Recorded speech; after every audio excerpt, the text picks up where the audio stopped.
You started and invested in many companies over the decades, including the Entourage, which you ran for many years, and now helping owners and their teams massively improve their sales through the Sales Institute of Australia. 85% of businesses in your Convert Club raise prices pretty quickly after working with you, and the conversion rate improves as well. I managed early business up to a team of 90, now keeping it lean with a team of 6 full-time equivalents, including yourself, making an impressive 7-figure annual profit. So congratulations to you on the growth over the many businesses over the years. I think with small business, the biggest mindset is you don't know if it's right, but you've got to move forward. There's 2 doors. Which one do you go through? Just pick one. Hmm. If it's the right one, you're there quicker. If it's not, now you know the answer quicker. So I think the mindset shift is you don't know, right? And that's okay. But you've just figuring it out by keep moving forward at a quicker pace. So if you need to change, change quicker. If you need to decide, just decide quicker. G'day and welcome to the Grow a Small Business Podcast. I'm your host, Troy Trewin. Each week, we speak with an owner who has grown a business with 5 to 30 team members to something bigger. Diving into their numbers and unearthing the pain they've experienced, we explore what they did to overcome each barrier and what they would do differently from day one. Let's get into it. Welcome everyone. Today I'm interviewing Petar Lackovic from the Sales Institute of Australia, based in beautiful Perth, Australia. Thanks for your time today, Petar. Pleasure, mate. Thanks for having me. Let's start with how we know each other. Jez on your team reached out and thought you'd be a great guest for us. Yeah. I often get asked to speak on a lot of podcasts, and I had a bit of time in my calendar, so we thought, let's go out there and find some good podcasts that are relatable to the stories I can share and the value I can add. So, I felt like you're a good fit. You're doing some great stuff out there and really leading the way. Yeah, thanks. Before we hit record, we had a great chat, and I'm really interested to hear your journey, and I'm sure the audience will be impressed as well as learn a lot from your varied businesses as well. So tell our audience a bit about your business, what it does and how it makes money. The Sales Institute of Australia, we make money by helping you make money.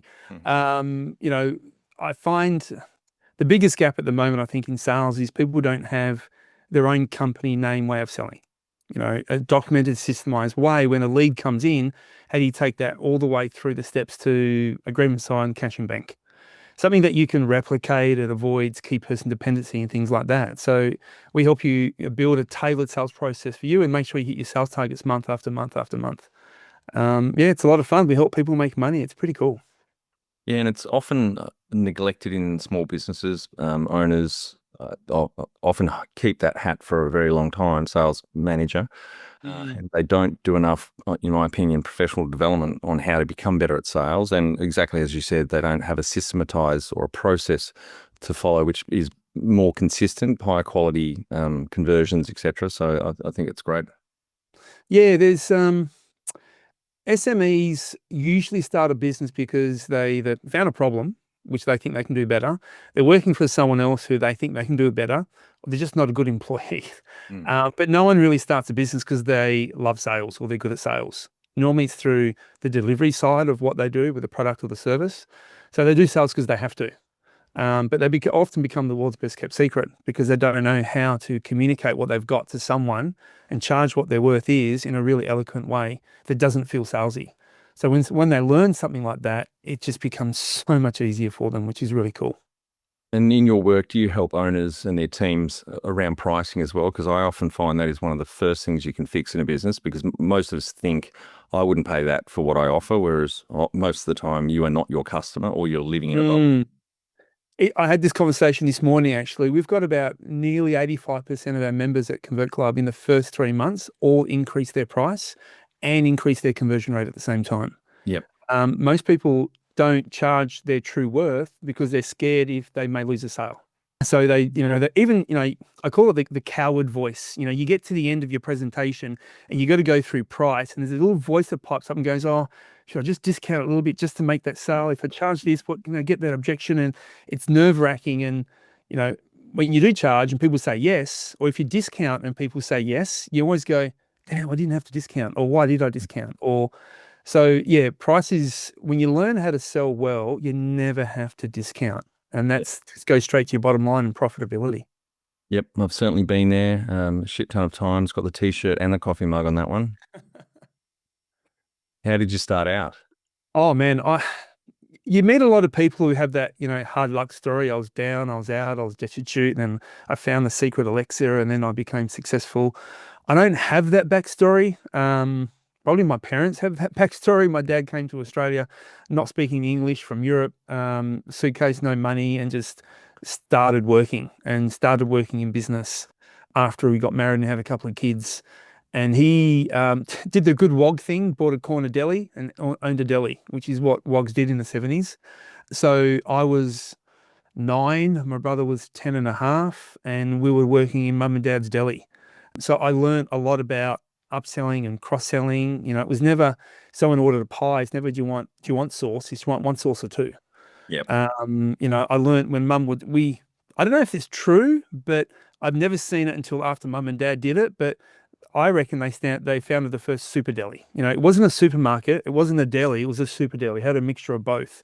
And I remember mum was stocking the shelves, and I had the marking gun, and I was marking the prices on the baked bean tins and all that stuff and stocking the shelves. And mum would say, "No, that doesn't go there, that goes here." I'm like, "What's the difference?" She goes, "No, that goes here because people buy that, it makes them think of that. And when people buy that, it makes them think of that." And now I look back and they have a system for everything.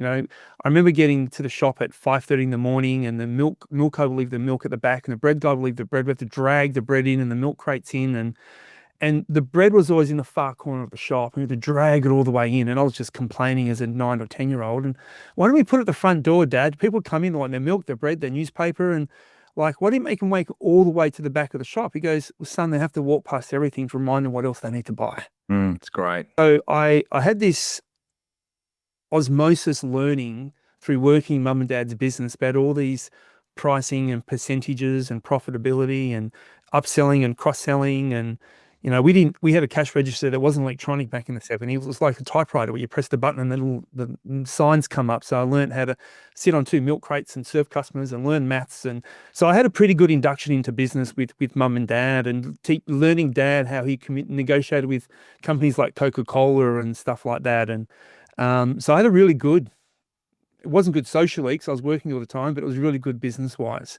and work ethic wise. So I did that. Then I got into uni. And the reason why I got into uni, because that's just what you were meant to do. It was either uni or TAFE. And I tried to get into uni, and I didn't get into uni. So I repeated Year 12, didn't get the score again in uni, and didn't have the courage to tell my parents. I don't know if anyone else is listening out there that even as an adult, when your parents talk to you, you can still feel like you're in trouble. But I was an 18-year-old kid and didn't want to tell my parents I failed twice. So I made an appointment to speak to the dean to see what I could do. And 45 minutes later, I walked out and I made my first big sale of my life. I sold myself into uni without the scores. Oh, wow. Yeah. And it made me realize, like, I didn't have to repeat Year 12 twice to get into uni. But yeah, so I got into uni because I didn't want to let my parents down. Yeah. There was a lot of emotional buying motivator there, if you like. And so I went into uni, did teaching, science, maths, and phys ed. So I was the first Lackovic in the history of Lackoviches to get into uni. So I was kind of like the golden child for a while there in my dad's eyes. Because I think now, as a parent myself, you only want for your children what you never had. And they never had an education, and always had to labor and really struggle. And dad drove cement trucks and taxis at night and did whatever he needed to do. So he figured once I had a degree, I could get a job and I'm set for life. So it was a proud moment for him. But then 2.5 years later, I became the first Lackovic to drop out of uni. So now I've got 2 titles. It wasn't too proud of that one. But when I did, I didn't tell him I dropped out because I knew it would be not a good thing to do, if you know what I mean. Yeah. So I got a job in a health club, doing sales in a health club. I was doing a bit of fitness stuff and training. Then I got a job in sales.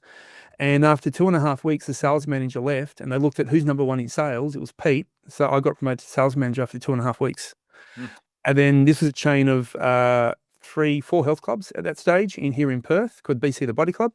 And then the club in North Beach, the manager left. And they said, which of the clubs is doing the best? Claremont. Who's the sales manager? Pete.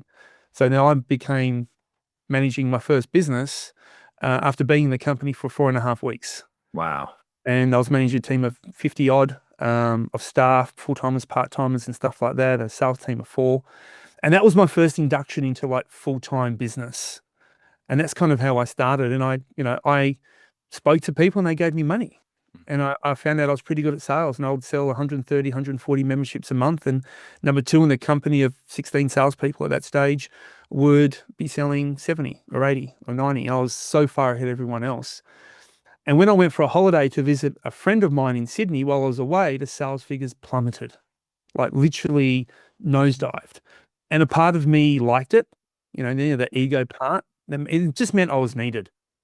And when I came back a week later, I expected, the knight in shining armor coming back in a ticker tape parade, and that's not what I received. The sales director, Sean, said, "Can I meet up with you?" I went, "No worries," and I have a chat. And he goes, "How's your holiday?" I said, "Good." He goes, "Man, while you're away, what happened?" "The sales figures." I said, "It's okay, Sean. I was watching while I was away, but I've got a sales meeting this morning. I've got a marketing plan organized. I'll make it up over the next couple of months." He goes, "No, that's cool. I get you've got that, but I need to know what happened while you're away." I said, "Don't worry about it. It's fine. I'll make it up." He goes, No, you don't get it." He goes, I said, "Sean, you don't get it. Like, it's fine. I'll make it up. You can trust me." He goes, "No, you don't get it. I can't approve any more leave, and I can't promote you. Sort your shit out." And Yeah. and it was the first snap kick to the head. Because I was like, I had a golden run for a while there. Yep. And then I copped this headbutt, if you like, and I was like, and it was a reset, because I sat down and went, because what happened with me is if we were behind budget, my sales team would get a lead. I would take the lead, I would close it and give them commission. Right, because we got paid $20 a commission. That was it. There's no base wage, $20 a sale. As a manager, I was on 10 grand base wage. Yep. And $20 a sale. So I still had to sell. But I didn't want to take the leads of my salespeople. I'd get my own leads, cold calling, white pages, referrals, all that kind of stuff. So I would take their leads from them, sell, because I could convert like 95%, but I'd give them commission. So my team loved me. They did bugger all. I did all the work, but we hit our targets. So when I was away, I realized I was the worst leader possible, because I wasn't empowering them. Yep. And so I had to get all the IP in my head, right, and put it down on paper. So this intellectual content I had to turn into intellectual property. And then I created a system, trained my team on it. And then all of a sudden we blew up. It was really, really powerful. Then I got promoted to an area manager, because we had 5 or 6 clubs. I was managing a couple of them, and we're this massive expansion. And then they wanted to give me a piece of the business, and we grew from 5 to 15 clubs in half the time it took us to go from 0 to 5. Wow. Because we usually just get a block of land, put 4 walls in there, put a whole lot of equipment in there, do a pre-sale, sell 1,600, 2,000 memberships. Day one, press the direct debit button, cash flow positive. Rinse and repeat, rinse and repeat, rinse and repeat. It was how I learnt marketing and sales leadership and customer service and finances and debtors, and it was involved in all of that capacity. So my business teaching isn't from university. It's from losing money, making bad mistakes, being a bad leader, being a good leader, being a sales manager, being a good sales manager, being key person dependent, not being key person dependent. It was all kind of live and breathe that way. So that's kind of the journey of how I got into sales and sales coaching. And, I left Perth and moved to Melbourne initially and started my own sales consultancy business. I wanted to leave that company. They were doing a few untoward things and double debiting and things like that. So I packed up and left, and moved to Melbourne and cold called 2 businesses over the phone, got a consulting gig and started growing those businesses. We ended up meeting a business partner who was 2 years into running his own sales training company. So he said, "Hey, come and work with me." So I did. So I moved up to Sydney and started working with this gentleman, then became GM and got a piece of that business. And we used to coach the fitness industry specifically, because that was my background in sales and sales management and leadership. And that was really, really cool. But I ended up getting a corporate client. So let's say, for example, you worked at a finance broking company, and you used to be a manager at a health club. I used to consult, and you moved to this finance company. Well, you rang me up and said, "Pete, that sales training did for the fitness. Do you do that for like mortgage broking?" I went, "Yeah, of course I can." He goes, "Can you come do this training for our company?" Yep. So I figured out how I did sales for fitness and just generified it for financing. And that, they killed it. They grew massively, one of Australia's fastest growing businesses. And then that kind of word spread, and I enjoyed doing sales training for industries outside the fitness industry. And then in 2005, we started Australia's first national sales academy, where we teach other people in all industries how to build tailored sales processes. So I really enjoyed doing that. And that was really, really great. I met a guy called Jack DeLosa, and I was keynote speaking at a sales and marketing event, and he was just in the audience, bought a ticket to come and watch. We connected afterwards. He was about 18 at the time. He was running a call center, which was going broke. And I helped mentor him, and I had to catch up with him in Melbourne. Then he came and worked for me in the National Sales Academy and one of my sales guys. And then he went off and started a few businesses. And then he started a company called The Entourage. And in 2012, he said, "You want to come on board and run it with me?" So I came on board as the CEO and a shareholder of that business. And we grew from 3.5 people to 90 people in about 3 years. And yeah, that was the fastest learning curve of business I've ever had, which was, there's a lot of learnings around that. And then I left there, still a shareholder of that now, but moved back for family reasons to Perth and run the Sales Institute again right now, which is our baby, and that's kind of blowing up pretty huge as well. So it's a mouthful of about 5 minutes of my life in the last 5 minutes in 20 years in 5 minutes, 30 years. So, and what year did you start the Sales Institute of Australia, and how old were you then? When I moved back here to Perth, Yeah. I moved back here just before COVID 2019. Yep. So I would have been 48. It's 54 now, so it would have been 48. So that's when I moved back here. I did Entourage part-time. I didn't want to travel from Sydney to Perth and Perth to Sydney, so I just did 3 days a week, and I started doing some private coaching. And when the word got out I was not doing Entourage anymore, I got inundated with a lot of people. And then I started the Sales Institute in our core program, Convert Club, and that just grew rapidly, very, very quickly. We got to 7 figures in 6.5 months. It didn't take long. That's great. Yeah. That's kind of the next question. Do you have some key numbers you can share to illustrate the growth of the business over those 6 years? Yeah, absolutely. I mean, the Entourage, like I said, we started it when I joined the company, it was about 300K, and we grew very, very quickly, and to a value over 60 mil in 3.5 years. That was some really exponential growth, like I said, from 3.5, 4 people to a team of 92. So it was great to be part of that journey in the exec team in that growth phase. And then here with us, I really run a business now based on profitability and bottom line. I've lost all attachment to, revenue for me is a vanity metric, profit is sanity. Yep.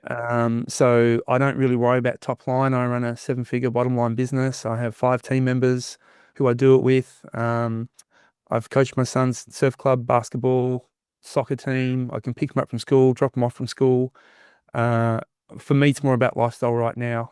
I've got pieces and acquire other businesses at the moment as a wealth creation strategy.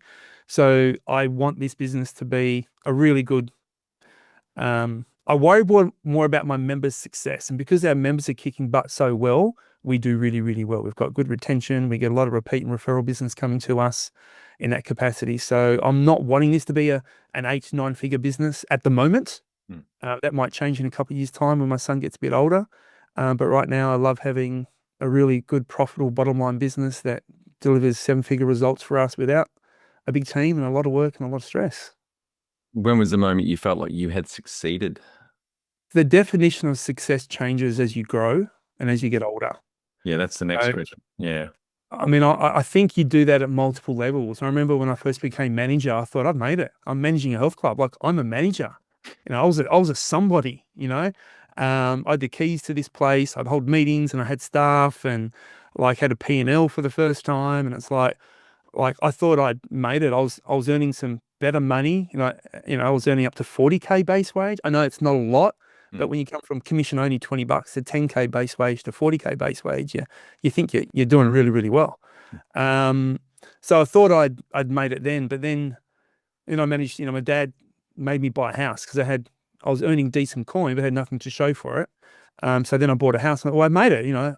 I'm 23, 24. I bought a house in Wembley Downs, and then you drop. I went to Melbourne to start fresh again, cold called, and I slept on one of my employees from the health club moved to Melbourne, and I slept on his couch. So you kind of think you've made it, and then it's like I dropped, and I was, can I sleep on your couch? While I was doing this consulting, started built the next business. And then I moved to Sydney and joined up partners with Steve, who became a really good friend of mine, and slept at his place. Didn't have my own place, but slept at his place. And then when I got a piece of that business, I was still, I had this home, and Dad wouldn't let me. He helped me get the loan for it, and he had to sign off to refinance, and he wouldn't. So I was asset rich, cash poor. And so when I was living in Sydney, I was earning $450 a week base wage when I was working with Steve, and just getting commissions on how many clients I was coaching and consulting. So I didn't have a lot of cash. I could tell you, pick a pick a loaf of bread, buttercup, tip top. I'll tell you how many slices, how many crusts is in it. So I would live on the most bread, like buttercup had 23 slices and 2 crusts, ham and cheese, and I'll have ham cheese toasties, and that's what I would live on. Because $500 a week was my mortgage for my home. And I was earning $450 a week base wage plus commissions. So you think you make it, then you drop, right? And then, you think you make it again. I got a piece of his business, but that wasn't growing as rapidly as I wanted. So then we get into the entourage and you think that makes it. So I don't know. I think as you make it, the benchmark of what making it changes. Mm. I got married and then I think I made it. Then I had a child and I think I made it. And then you become CEO of a really successful business, then you think you make it. And then we're 6 weeks away from losing $800K a month when we become an RTO and the government changed all its legislations, and then you don't think you've made it. No. Right. And then I come to Perth and I'm around my parents and around my brothers and my nieces and nephews and, living near the beach. And then you think you make it. And then, dad gets sick with MND, then he passes away. So I think the definition of make it changes as you get older. And so I don't think you ever make it if you keep raising the bar for what you want in life. Yeah. So what does success look like to you now? I think it used to be the ego of finances. And I think for me, success is choice.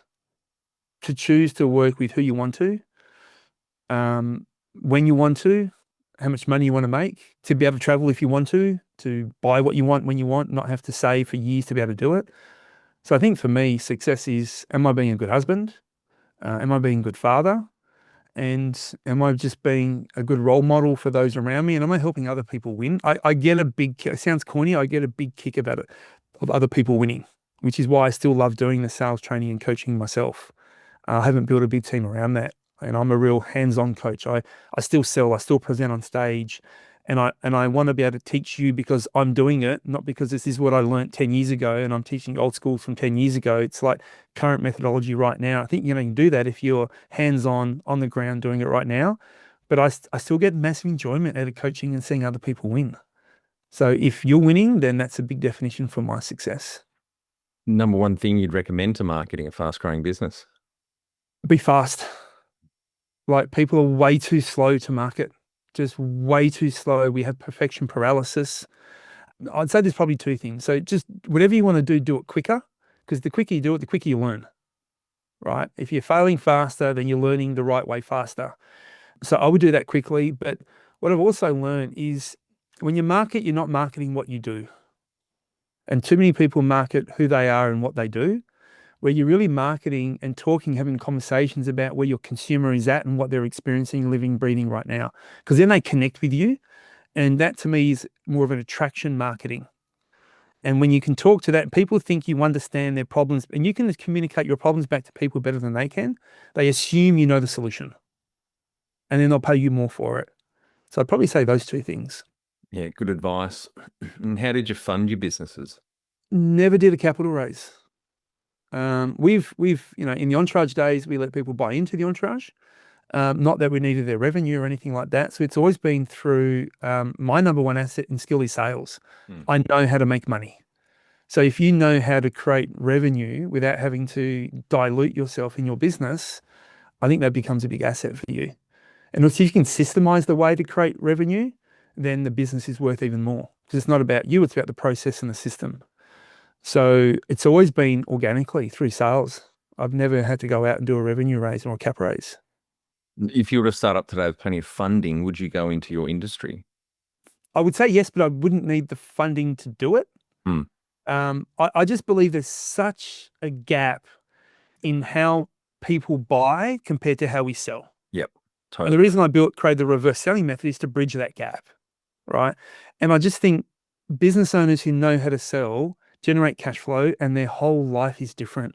I've seen businesses who struggle. They can get leads. You can systemize leads. You got AI now. You can pay marketing consultants. Like, there's everyone out there. You can get leads, but learning how to convert a lead to a paid client is not always easy.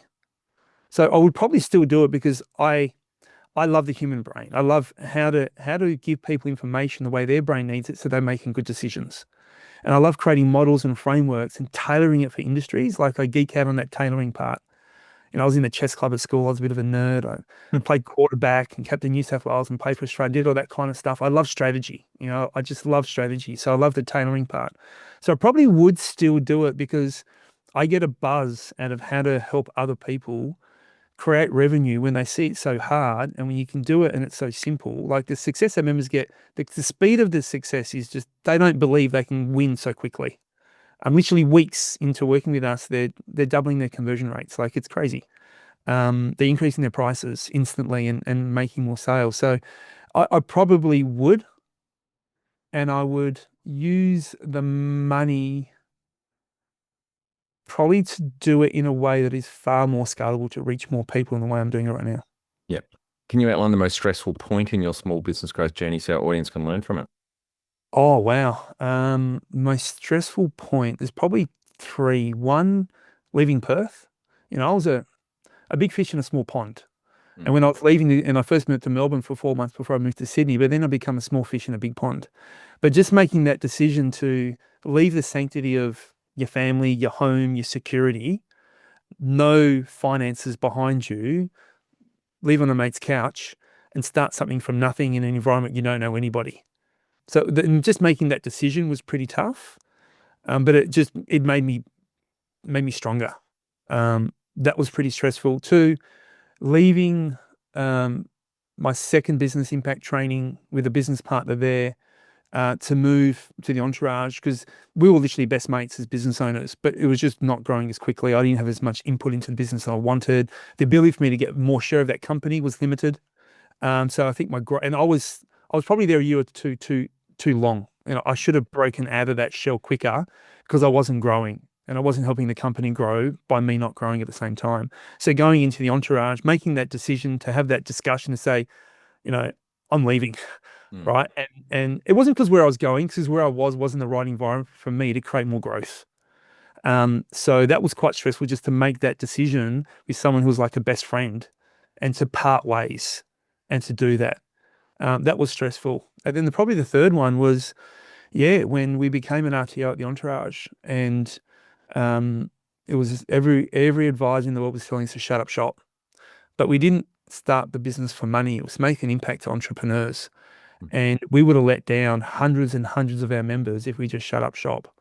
So we bit the bullet, went to the banks and renegotiated a whole lot of stuff. Had to let go of 46 people in one day.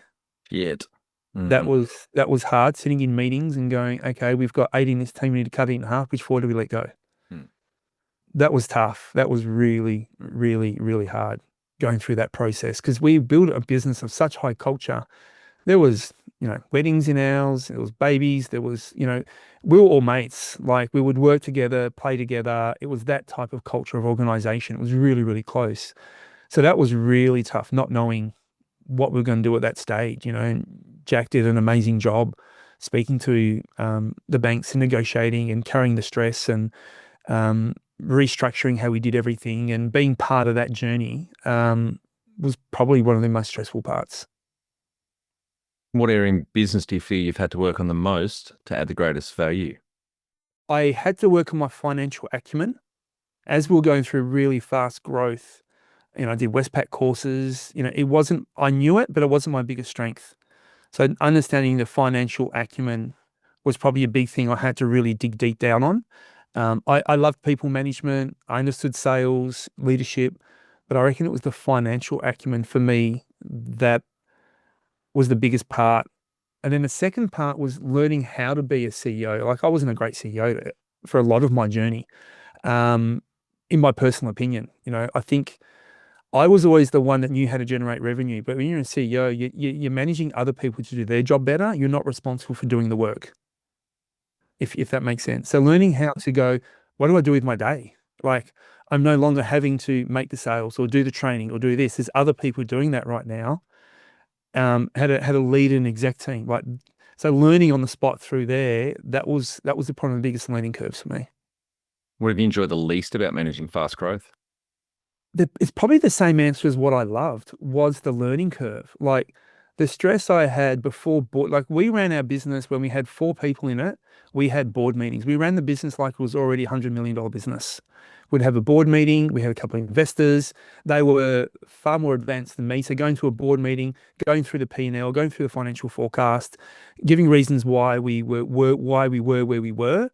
Like, and that will tell you, I'd be up all night prepping and prepping and prepping for these board meetings, um, because I'd never been in them before. Mm.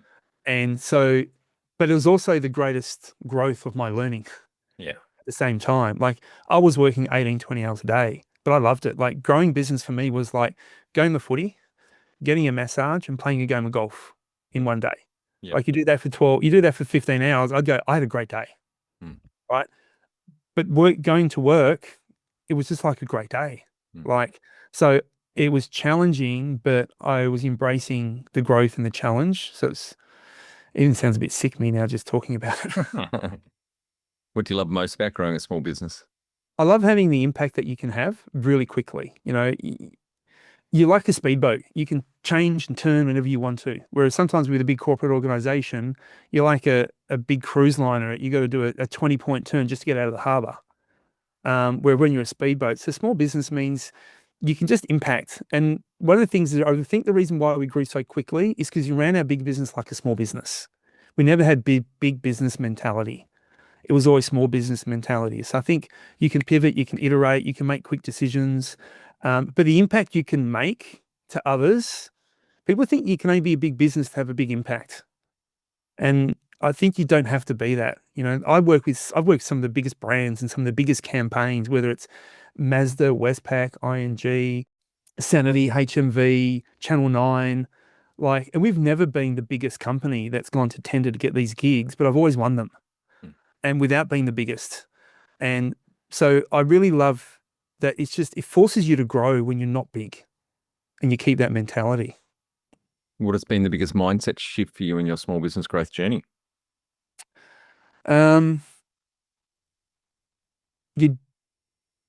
you don't know if what you're going to do is right, and it doesn't matter. You've just got to go. Like you know, my wife will tell you, I often procrastinate things about way too much, but other things I pull the trigger really, really quickly. And I think with small business, the biggest mindset is you don't know if it's right, but you've got to move forward. You know, there's 2 doors. Which one do you go through? Just pick one. If it's the right one, you're there quicker. If it's not, now you know the answer quicker. So I think the mindset shift is you don't know, right? And that's okay. But you've just figuring it out by keep moving forward at a quicker pace. So if you need to change quicker. If you need to decide, just decide quicker. Don't stress too much on every single outcome as a small business. Like bigger businesses, you know, when there's more money, there's bigger decisions, you impact more people, there's bigger ramifications. So you have to do a bit more due diligence. But as a small to medium business, I think it's just be quicker to market. Like speed is absolutely everything. And the other mindset shift is following the footsteps of those that have come before you. Like there's people that know how to lead better than you. So find them. There's people that know how to market better than you. Find them. There's people that know how to sell better than you. Find them. Like you don't have to do it on your own. Like they say, if you want to go fast, go alone. If you want to go far, go together.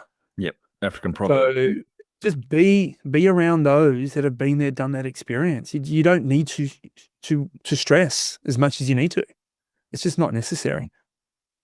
The number one habit you think a small business owner needs to develop and maintain? You need to develop resilience. Like you just need to know that you will grow.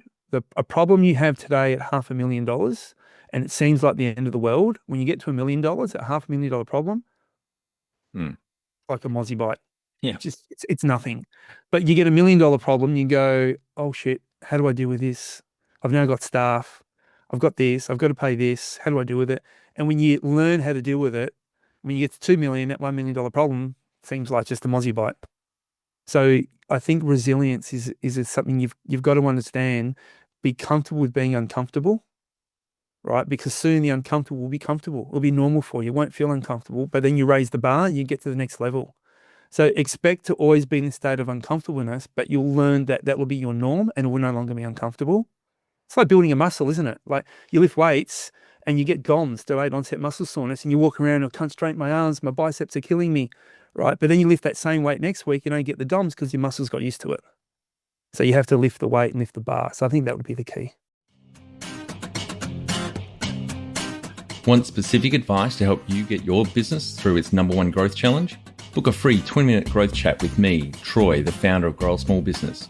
I'll recommend some resources which will help you grow your business with ease so you can live the lifestyle you've signed up for. Go to growasmallbusiness.com and click on Growth Chat. Now, across various companies, you've hired a lot of people. Can you talk to how you've added people to the team, some wins, mistakes, and advice for those listening? Oh, wow. People. People underpin everything. If you look at the key elements of business, you got marketing, get leads in the door. You got sales, convert leads to paying clients. You've got product development and product delivery. You got to deliver what you've sold. And then you've got to operationalize all those things together. And you've got financials, right? What underpins all of that is people. And I think some of the things I've learned with people is the better your systems and processes in place, the quicker you can hire people. Mm. And you don't have to go through 15 interviews and check a million resumes, right? If you've got good processes and you can hire for a really good cultural fit and someone who aligns with where you are, if you've got exceptional processes, you can make them win really, really quickly. And when you've got the processes in place, the processes will manage the people. You shouldn't manage people, you should lead people, process should manage people. So I've just learned really quickly the relationship between process and people. And when I've made mistakes with people is because often I pick the right person, but I haven't had the right process to make them successful. So I've put them in a position to fail. But when I can hire right culturally, the other big learning I've got is if you really want faster growth, when you hire someone, you're paying for what they know that you don't. So you either pay with money or time. Yep. So if I pay someone less money, I'm going to pay with more time teaching them how to become better. But if I pay with more money, I'm saving time because I'm buying an asset. So if you want to go through rapid growth, you're probably going to have to pay a bit more, hire a marketing director or a GM who knows what you don't, who's been where you want to go. You're going to pay more, but you're going to save a whole lot of time getting there and time in mistakes. So there's times where I didn't hire the right person because I didn't have the budget to hire them. So I got the best of the worst, right? But I paid in time. There's other times where I say, you know what, I'm going to pay myself less. I'm going to pay you more because you're going to bring a wealth of experience and that's going to take us to the next level. So it's understanding that dynamic, I think, is really important. And then probably the third thing, the biggest mistake I made as a CEO was definitely throwing people at a problem instead of process and technology. We build out the team and there was nothing wrong. The business was very profitable. It just would have been more profitable and probably would have grown quicker if we spent more money on process and technology. And you can run your business so much leaner now with the right technology and resources and systems in place, like I do now with my business, if you do that. So they're probably the 3 biggest learnings around people. And what are some of the things you recommend to building a sustainable and kick-ass culture to help the growth? Oh man, culture is the glue behind every business. Like every business has culture, right? Either you create it or your team will create it. So it could be a culture of no culture, but there's going to be a culture. So you got to own it. You've got to own the culture. But the culture your team don't create the culture. The culture's got to be the vision that you have for your company. So what's my vision for the business? Where do I want to go? What's the impact I want to make? You've got to identify that, and that's got to be very clear in your eyes and clear in your team's eyes. So if you don't all have if they're not fighting for the vision that you have, you're going to have misalignment. You'll have high turnover of staff. Then you've got to have a really clear mission. What is the company becoming that when it becomes that, it achieves the vision? And your team must get up in the morning every day to fight for that mission. When you achieve the mission, you achieve your vision, that North Star that you're aiming towards. So you've got to have a very clear mission of what you're standing for. And people have to be aligned for that fight. And then you've got to have the core values in your organization but the values got to be your values. Now you might see values in others that you like and make that one of your values, but you've got to drive the vision and the mission through the values. And you've got to hire team, drive team, lead team through your values. It's funny, we ran a lot of events in some of my other businesses, right? And people saw me as someone who's a perfectionist, very pedantic. Like I go into a room and I can see 10 things wrong with the room straight away. Mm. But my team never could, right? So one of the first values I created in the Entourage was called world class, right? Everything we do is world class, right? It just has to be world class. That's it. If the photocopy is printing with a couple of dots on it, is that world class? No. Then fix the ink cartridge. Call the photocopier guy to come and fix it. Right. So it just has to be world class. So I remember doing an event here in Perth, and it's the first event I didn't run. I had my advisory team running it, my events manager running it, and I purposely got about 9:15 when they opened the doors at 9 o'clock. And I walked into the room, and lo and behold, what happened? Shit I show. bought 6 things instantly. Yeah. Everything was running smoothly. In my mind, it was a shit show. In the audience's mind, it wasn't. Yeah. In my manager's team, but I was going, oh my God. I can see that the curtain at the bottom of the stage has got that makeup, but I can see some of the wiring underneath it. The speaker's got his jacket on the chair. There's water bottles and a carafe with glasses. You don't need both of those. There's 2 chairs empty. We don't have empty chairs. Empty chairs lose sales in a selling from stage. And I just saw these things. So I said to the event manager, said, hey, how you going? How's everything else? She goes, everything's gone great, Pete. We opened on time. We started on time. Got a good show rate. Only a couple of people didn't show. Ray's on fire on stage. He's speaking really, really well, which is really, really good. I'm like, great. I said, and it was fortuitous. She was wearing glasses. I said, do you mind taking your glasses off for a sec? She goes, why? I said, take your glasses off. When you put them back on, I want you to look through the lens of these 2 words, world class. To look at the room and say, what's not world class? Get a pen and paper and write down the thing just for 60 seconds and write down what comes to your head.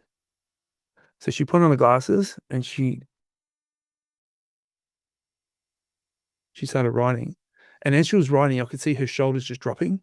She got to a list of 8 in 60 seconds. I said, okay, just stop. She goes, oh my God, I'm so sorry. I said, nothing to apologize about. She goes, did you see this? I said, when I walk in, my lens is automatically world class. So human brains are designed to look for indifference, right? It's part of our defense mechanism from caveman days. What's changed? Where's my threats? So when you have that level of standard of world class, and you see the things that aren't world class, and that became one of our values.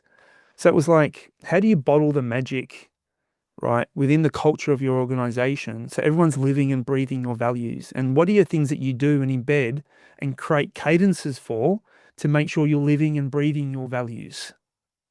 So when you have that in place, culture becomes just who you are. You can't teach someone to value your business like you do, but if you can bottle the values that you have and they live by your values, you get damn close. So that'd be my key things there. And tell our audience how you've handled balance. Like work-life balance? Yeah. Don't believe it exists. I believe if you choose a life of entrepreneurship, then that is your life. That is your work's purpose. I don't think you can say life.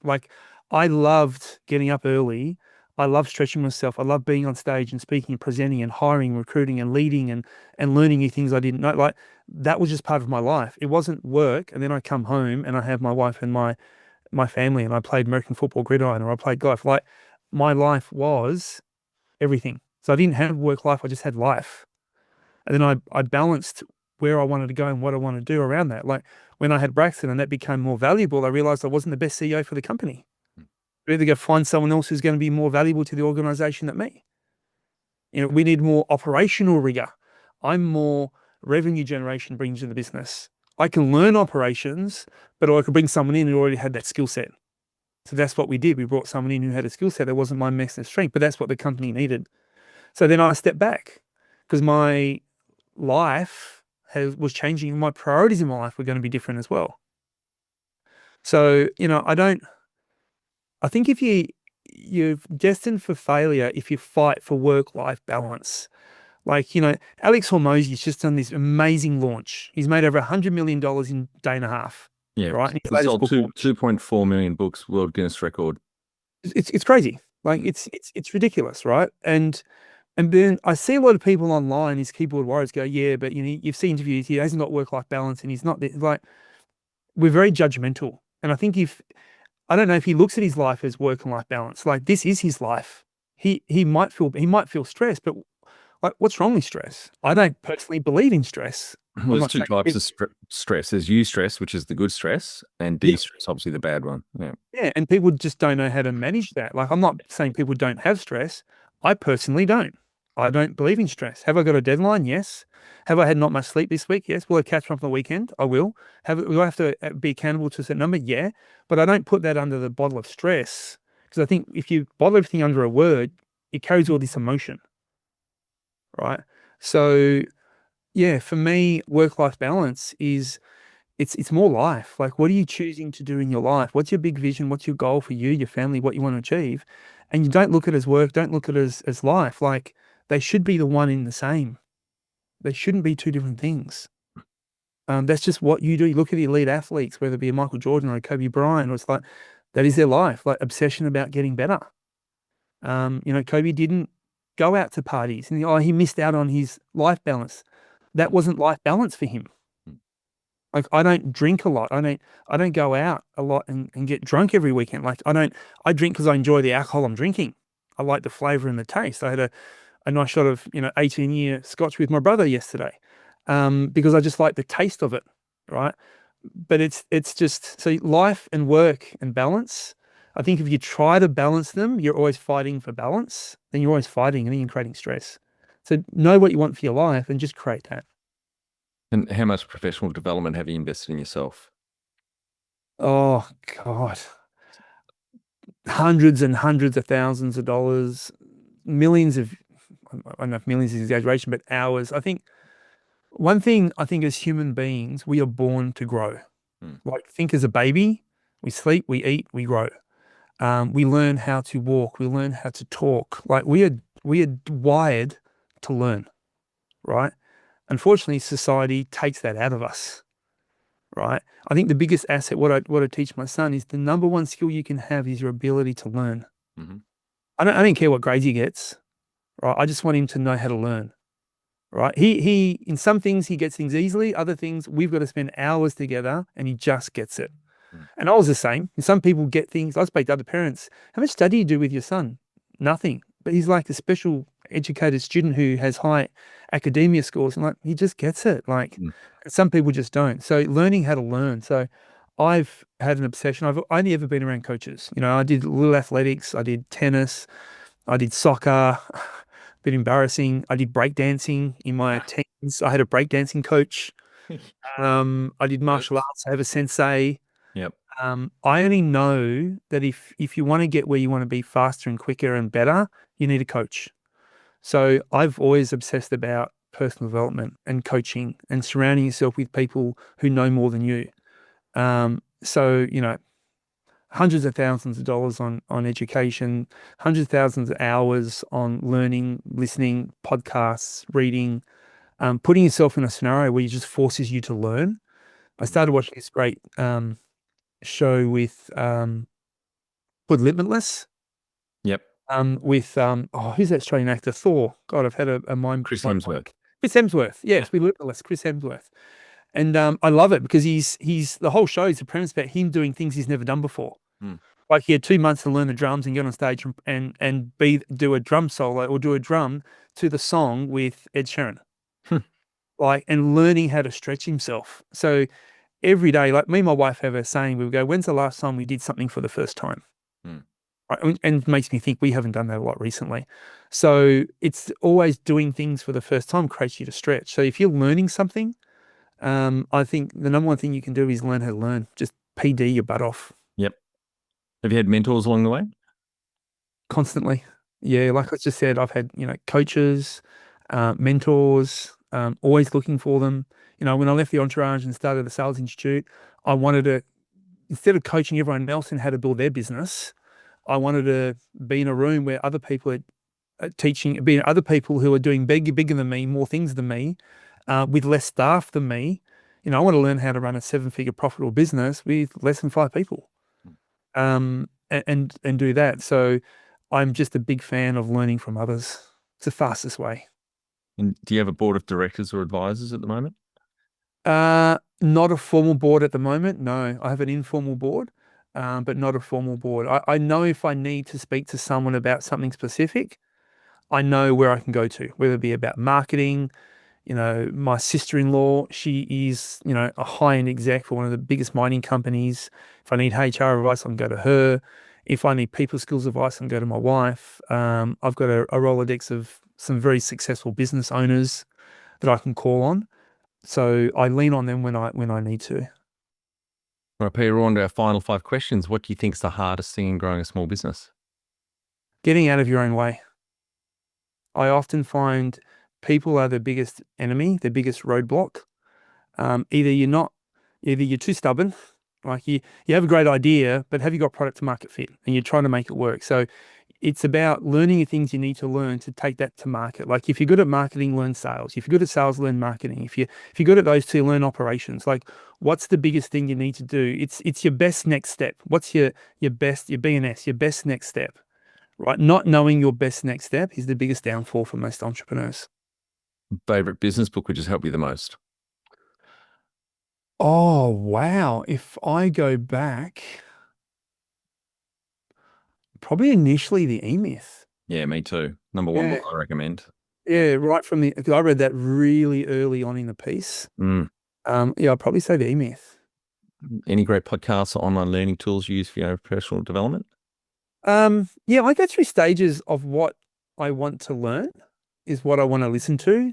My wife got me onto Ed Milet. He's got a really good podcast. He gets some really good guests on there that is very diverse. So I'd say that's probably the one at the moment which has the most diversity that I like to listen to. One tool you'd recommend to help grow a small business? One tool, like a tech tool, Or anything. Yep. maybe I'm being biased here, but I think if you know how to sell, if you can sell a concept, an idea, a strategy, you can capital raise, you can get investors on board, you can negotiate things that don't cost you anything. I think selling and public speaking are probably the 2 biggest assets you could have as an entrepreneur. Final, my favorite question. What would you tell yourself on day 1 of starting out many decades ago in your first business? I would say it's going to work out. I think as long as you're moving forward, it will work out. Just never stop moving forward. Like always take another step, right? And if you do, it will always work out. I know it's pretty simple, but I think that's the key for me. Thanks so much for your time today, Pete. Really enjoyed our chat. You started and invested in many companies over the decades, including the Entourage, which you ran for many years, and now helping owners and their teams massively improve their sales through the Sales Institute of Australia. 85% of businesses in your Convert Club raise prices pretty quickly after working with you, and the conversion rate improves as well. I managed early business up to team of 90, now keeping it lean with a team of 6 full-time equivalents, including yourself, making an impressive 7-figure annual profit. So congratulations to you on the growth over the many businesses over the years. Thanks, man. I appreciate it. It's been fun on the journey, and it's just fun helping people make more money. Sales is a dirty word for a lot of people, and making it something they're comfortable with is really cool. We're getting some great iTunes reviews. For those listening, please pop over to your podcast app and leave us a review.